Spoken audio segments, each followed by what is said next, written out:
opening cinematic for Cataclysm is basically a disaster movie. Every shot had some sort of destruction or some sort of force or some sort of earthquake or wave or something going on. Having all these sets that we got to pull apart, I thought, well, that's just going to be easy. And I was wrong. We were concerned about not necessarily getting it done, but just sort of how it would all come together. The biggest thing was going to be just the sheer number of effects that we had to do for the show. We had mountains of water and skies full of fire. A lot of smokes, sparks, lava effects, dripping lavas, glowing mouth, anything you can think of. One of our bigger jobs was just deciding what lands we were going to break.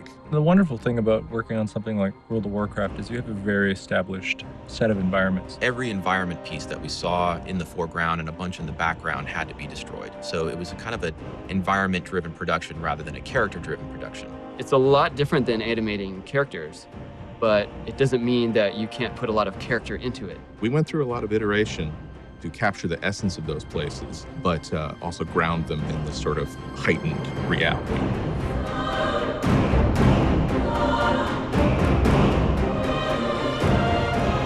Deathwing is a really big dragon.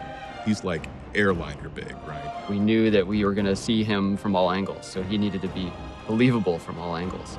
So we give him the full treatment. His size and scope of the areas that he's traveling over is enormous.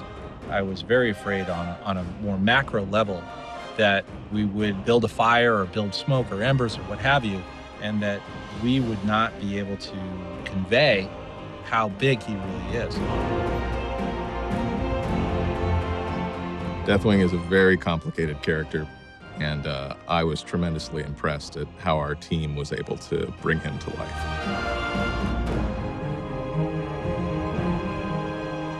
There's a really intense prospect trying to make all that work. In the end, it's really the best way that we need to tell the story. It turned out to be a fun project just to have modeling build all these crazy sets and then set it up so animators could tear it to the ground.